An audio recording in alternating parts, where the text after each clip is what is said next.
UP TET की zero level class में आपका स्वागत है। आज एपिसोड 5 में हम समझेंगे बच्चों का भाषा विकास यानी बच्चा बोलना कैसे सीखता है, जहां से सीधा प्रश्न पेपर में आता है।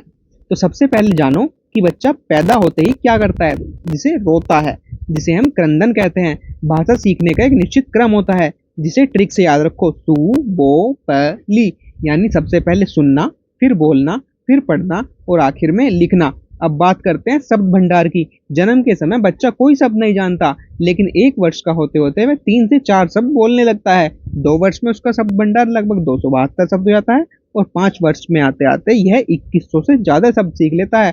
अब इसके बाद बात करते हैं हम प्रसिद्ध सिद्धांत चॉम्स्की के सिद्धांत की, जिसे इस सिद्धांत का गॉड भी माना जाता है। इन्होंने कहा था कि बच्चों में भाषा सीखने की क्षमता जन्मजात होती है।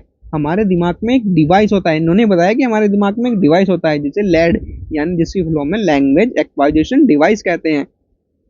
इसके बाद बात करते हैं वाइगोत्स्की और पियाजे के सिद्धांत की। यहीं पर एक जरूरी बात याद रखना कि वाइगोत्स्की कहते हैं कि बच्चा समाज से अंतःक्रिया करके भाषा सीखता है। वाइगोत्स्की ने क्या कहा कि बच्चा समाज से अंतःक्रिया करके, जबकि पियाजे कहते हैं कि पहले बच्चे के अंदर विचार आते हैं और बाद में वह भाषा बोलता है। तो आज का एग्जाम मंत्र नोट कर लो। देखो पेपर में बार बार आता है कि जो लैंग्वेज एक्वाइजिशन डिवाइस है किसने दिया, ये दिया नोम चॉम्स्की ने।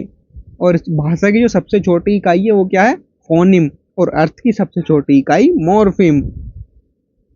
कैसा लगा आज का टॉपिक कमेंट में बताइए। अगले वीडियो में हम पढ़ेंगे क्या, जो भी पढ़ेंगे अगला टॉपिक होगा आपके सिलेबस के अनुसार। धन्यवाद।